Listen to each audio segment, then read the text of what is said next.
The grand hall of the Royal Heritage Center glittered like a palace from a dream. Spotlights bounced off hundreds of gold pieces, necklaces studded with rubies, ancient coins, ceremonial crowns from forgotten empires. Guests moved from one display to another in quiet awe, champagne glasses in hand, their reflections dancing across the glass cases. In the center of it all stood the exhibition's star attraction, a pure gold statue of a lion, weighing nearly 50 kilograms and valued at over $10 million. Security guards were stationed at every corner, their earpieces buzzing with constant chatter. At 8:17 p.m., the host took the stage to welcome everyone. Tonight, we honor the brilliance of our past. Bang! The sound wasn't an explosion, it was the power cutting out. The room plunged into total darkness. Gasps rippled through the crowd. For a moment, the only sounds were confused murmurs and the faint clicking of high heels on marble floors. Then, movement. Fast, precise, and almost silent. 5 figures in black emerged from the shadows, their faces hidden behind masks with tinted visors. They carried compact hammers and crowbars. Without a word, they split into pairs, heading straight for their targets. Crash. Glass shattered. Thud. Gold hit the bottom of duffel bags. The thieves moved with the discipline of soldiers. No hesitation, no wasted motion. One guard reached for his radio, but before he could call for help, a thief slammed him against the wall and snatched the device. Another guard tried to pull out his flashlight, only to have it kicked from his hand. In less than 90 seconds, the thieves had stripped the most valuable cases clean.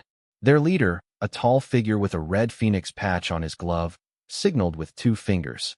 Instantly, they vanished into the darkness, slipping through a side door no one even knew existed. The emergency lights flickered on. The scene they revealed was chaos. Guests frozen in shock, guards scrambling, the floor littered with shards of glass and empty velvet stands where treasures had been moments before. A woman screamed when she saw the empty pedestal where the golden lion had stood. "It's gone. They took it." The security chief barked orders, but his voice was drowned out by the wail of the alarm system. Some guests were filming on their phones, others shouting over each other, trying to describe what they had seen. One man swore he saw the thieves disappear into thin air. Another claimed they must have used some kind of teleportation device. "They just vanished, like ghosts," a guard muttered. But these thieves weren't ghosts. They were highly trained professionals. And in the middle of their flawless operation, they had made one deadly mistake. Detective John stood at the exhibition's entrance, taking in the destruction. The crowd had been cleared out, but the chaos lingered. Shards of glass crunched under his boots, security tape crisscrossed the room, and the faint metallic smell of blood hung in the air where a guard had been knocked unconscious. John had been in the force for 18 years, and he knew one thing. No crime was perfect. The thieves had moved like professionals, yes, but professionals still made mistakes. "Show me the footage," he told the security chief. They led him to a back room where a wall of monitors flickered. Most of the cameras went down the moment the power cut, the chief explained. Whoever did this knew exactly where our systems were weakest. The footage was a mess. Half the screens were black, the rest showed nothing but static. But John didn't look at the empty frames. He looked at the few seconds before the blackout. On one grainy feed from a corner cam, he saw the thieves for a split second. The angle was bad, the lighting worse, but John leaned forward, narrowing his eyes. There, just a flicker. A glint. "Freeze it," he ordered. The tech officer paused the frame, zoomed in, adjusted contrast. The image sharpened just enough to reveal something strange. On the wrist of one thief, right above the glove line, was a tattoo. A small, stylized red phoenix. John's lips tightened. He had seen that mark before, in case files, crime scene photos, and Interpol alerts. "That's them," he muttered. "Them?" the chief asked. "The Black Talons. A 5-man gang. They've hit exhibitions, armored trucks, private vaults. Always in and out in under 2 minutes. Never caught." The tech officer frowned. "If they're that good, why leave something so obvious?" "Because it wasn't obvious to them," John said. "They thought no one would ever see this footage. They thought the blackout covered everything. But they forgot. Sometimes, even in the dark, something leaves a trace." John pulled up the gang's file on his phone. Each member had a specialty: leader, driver, muscle, tech, and fence. The Red Phoenix? That belonged to Ravi, Phoenix, Kana, the leader. If Phoenix was here, the rest of the crew was too. He looked back at the frozen image, studying every pixel. In the reflection of the thief's visor, he caught another detail. The faint outline of a security guard's body camera. John's heart kicked into gear. They didn't just get recorded by us. One of them recorded themselves. The chief raised an eyebrow. And that helps us how? If we find that camera, John said, we don't just get proof they were here. We get a front row seat to the entire robbery from their point of view. John straightened, his mind already racing. The thieves thought they had pulled off a perfect job. They didn't know they had just handed him the key to hunting them down. The break came on a rainy Tuesday night. John was sitting at his desk, reviewing the Black Talons' past heists, when his phone buzzed. "Sir," said an officer breathlessly, "we've got something." A dock worker called in, said he saw 5 men unloading heavy bags into an abandoned warehouse near the old shipyard. John grabbed his coat. "Mobilize a team. We move now." By the time they arrived, the air was thick with the smell of salt water and rust. The shipyard loomed ahead, rows of shipping containers stacked like walls, cranes frozen mid-motion, and at the far end, a warehouse with a single dim light spilling from a cracked window. John raised his binoculars. Inside, he could see them, the Black Talons. They weren't wearing masks now. The men were laughing, tossing gold bars between them like they were nothing more than bricks. On a wooden table, piles of gold necklaces and coins glittered under a dangling bulb. He counted. 1, 2, 3, 4. "Where's the 5th? "Sir, what's the plan?" whispered Constable Ravi. John's voice was steady. "On my count. Quiet entry. We get them all alive if we can." The officers moved into position, hugging the shadows. John's hand tightened around his service pistol. His heartbeat slowed, not from fear, but from the cold, razor focus that came before a takedown. He raised 3 fingers. 3, 2. A flash of movement in the window. One of the thieves, the tall one with the red phoenix tattoo, looked up. His gaze locked on the faint shimmer of a police badge in the darkness. "Cops!" he yelled. Instantly, the warehouse erupted in chaos. Gold clattered to the floor as the thieves scrambled. One bolted for a side door, another kicked over the table to block the entrance, sending coins rolling everywhere. "Move!" John shouted. The team burst in. One officer tackled a thief near the table. Another dove for the one heading toward the back exit. But the leader, Phoenix, was already gone, sprinting into the night. John gave chase, his boots splashing through puddles, the sound of his own breathing mixing with the pounding rain. Phoenix was fast, weaving through narrow alleys between shipping containers. John matched him turn for turn, closing the distance. Finally, Phoenix rounded a corner and stopped dead. A high steel fence loomed in front of him. Dead end. John didn't hesitate. He lunged forward, tackling Phoenix to the ground. They crashed hard onto the wet concrete. Phoenix struggled, his elbow catching John's jaw. But John forced his arms behind his back, snapping on the cuffs. "Where's the gold?" John demanded, rain dripping from his hair. Phoenix just smirked, blood on his lip. "You'll never find it," he said, his voice calm despite the cuffs. "It's already gone." John's eyes narrowed. The words weren't bravado. They were a warning. Somewhere out there, most of the gold was still missing, and someone else was holding it. The takedown at the warehouse was only a partial victory. By dawn, 3 of the 5 Black Talons sat in custody, bruised, silent, and refusing to talk. One had drowned trying to escape through the shipyard's flooded canals.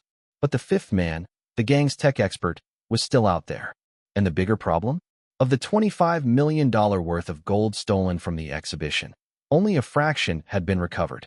John stood in the evidence room, staring at the pitiful display. 2 gold bars, a few scattered necklaces, a handful of ancient coins.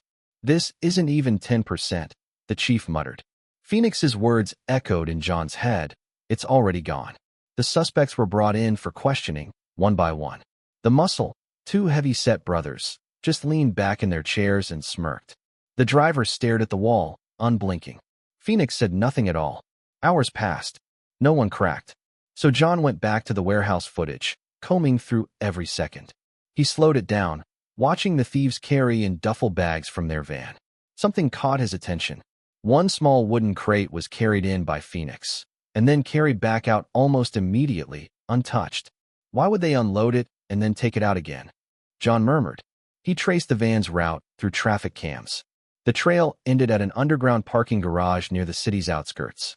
When John and his team got there, the van was still parked, but the crate was gone. Fresh tire marks led out of the garage and down a rural road. John followed the trail to a lonely farmhouse surrounded by fields, the kind of place no one visited without a reason. He approached cautiously, moving through the overgrown grass. Through the cracked door, he heard the hiss of a blowtorch. Inside, the tech expert, Amir Qureshi, was hard at work. Gold bars lay scattered on the table, some already melted into unrecognizable lumps. Amir was reshaping them into pieces that could pass as scrap metal, ready for the black market. John stepped inside silently, his gun drawn. "You've got two choices," he said, his voice cold. "You can stop now, or I can stop you." Amir spun around, reaching for a wrench, but froze when he saw the gun. His defiance faltered. "It's too late," he said. "Even if you take this back, you'll never understand what it was for." "What are you talking about?" John demanded. Amir's lips curled into a bitter smile. "You think it's just about gold? Detective, you're playing a much bigger game than you realize." Before John could press further, officers swarmed in, cuffing Amir and securing the gold. On paper, the case was solved. The stolen gold was recovered in full. But John couldn't shake Amir's words, or the uneasy feeling that this robbery was just the tip of something much larger. The headlines the next morning were glowing. Black Talons brought down. Detective John recovers stolen gold. TV anchors called him a hero. The exhibition owners personally thanked him. Politicians shook his hand for the cameras. But behind the scenes, John couldn't celebrate. The gold sat in the police evidence vault, neatly stacked and cataloged. As John signed off on the inventory, something caught his eye, an object that didn't belong. It was a necklace, thicker and heavier than the others, its links made from an unusually deep shade of gold, almost reddish in tone. On the pendant was a strange engraving, an unfamiliar symbol, somewhere between a crown and a serpent. He double-checked the exhibition's catalog. The necklace wasn't listed. In fact, it didn't match anything in the display records. "Where did this come from?" John asked the evidence officer. "It was with the rest of the gold when we seized it from the farmhouse," the officer replied. "Figured it was just another stolen piece." But John's instincts screamed otherwise. He contacted the city museum, asking their head curator, Dr. Ishani Rao, to examine it. When she saw it, her face went pale. She set it down on the table as if it were burning hot. "Detective, this is part of the lost Rajmata treasure." John frowned. "The what?" Dr. Rao's voice lowered. 2 centuries ago, the royal family of Morocco kept a fortune in gold artifacts, worth billions today.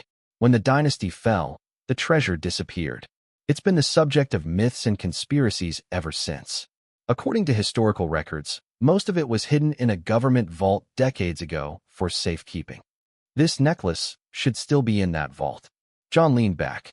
"If it's here, that means someone with government access helped the thieves," Dr. Rao finished. The room felt colder. This wasn't just a gold heist anymore.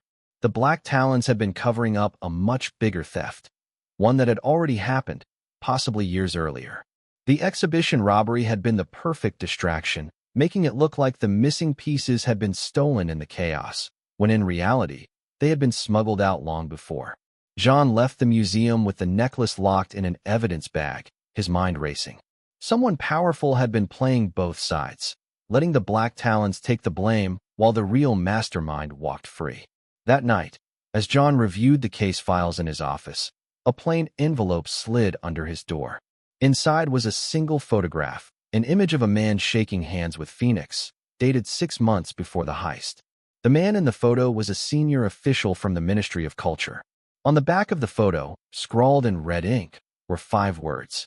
"This is just the beginning." John looked out at the city lights. The Black Talons were gone, but the game had only started.